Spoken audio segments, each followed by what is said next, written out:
DoorDash says you can make solid money delivering food in 2026, but when you look at the data from thousands of drivers, that story gets a lot more complicated.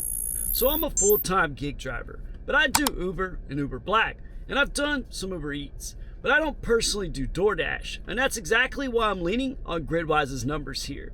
They're pulling data from thousands of DoorDash drivers who track every single trip, every single tip, and every single mile in their app. So let's look at what that data actually says about DoorDash pay in 2026. Now, the first thing that this data makes clear, base pay is not where the money is at. DoorDash's base pay is the amount that they put per delivery based on distance, time, and how much the drivers don't want that order.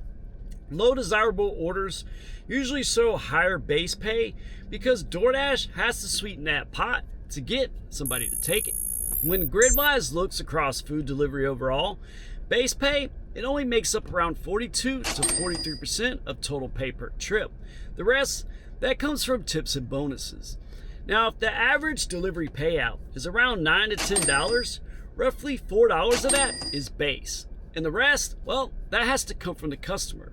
On DoorDash specifically, the drivers in the Gridwise data are bringing in around $7+ per active hour from tips alone. So if you're taking low tip or no tip orders, you're basically cutting out the part of your pay that actually moves your hourly rate. Base pay keeps those orders worth doing. The tips, that's what turns into solid money.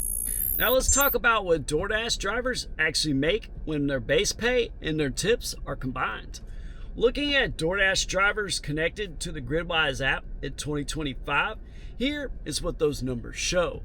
The average DoorDash driver earned around $12.43 gross per active hour.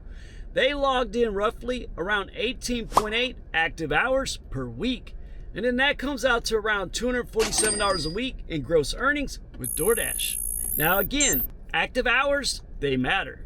That's the only time when you're on an order, not the time that you're sitting or you're waiting. So if you're logged in for 30 hours, but you're only actively delivering for 18 or 19, your real hourly across that whole week is lower than $12.43. That's the big reason drivers feel like the week should have been better.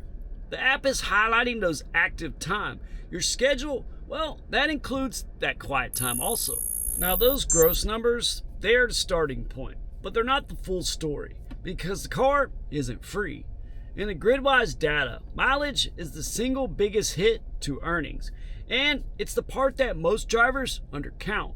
Because drivers forget those miles that they drive to the restaurant to pick up the order, those dead miles in between those orders, and then repositioning miles when you move to a better zone or a hotspot.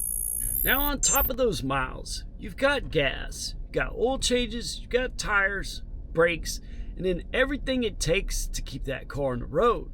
When you roll all of that together, the data puts that average cost per work mile close to $1. Every mile you drive is chewing through that amount of value from your fuel and from your vehicle. So take that $12.43 gross per active hour.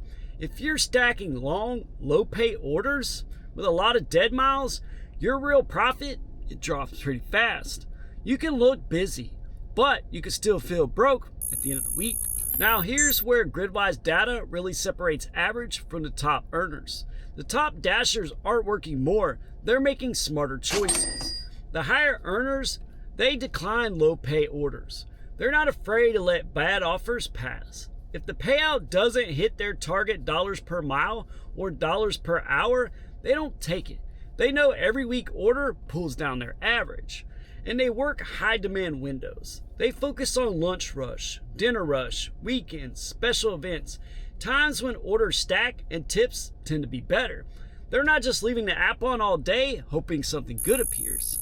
They also set a minimum before the ping. They have a minimum rate in mind before any order pops up, whether it's a target per mile or a minimum dollar amount for a certain distance. They decide that before they see that offer and they stick to it. They also track their numbers. They keep an eye on their net per hour and per mile. When those numbers slide, they adjust. They do different zones, different times of the day, and they even focus on a different app when it makes more sense. That's the same mindset that I use with Uber and Uber Black. I'd rather work fewer, stronger hours at a high net than grind out a long day on bad trips just to screenshot a big gross total. What does that mean if you're a DoorDash driver right now? It means that those headline numbers in the app are only part of the story. Your real earnings power is how much your pay is coming from tips versus the base. How many active hours you're stacking in a week.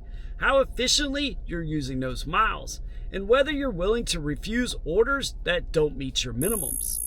Most drivers never really see those patterns because they're focused on today's payout instead of long-term averages. That's where the data that Gridwise is working with becomes valuable.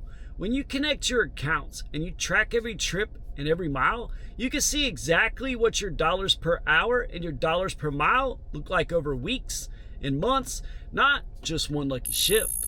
If you're dashing right now, use these numbers as a benchmark.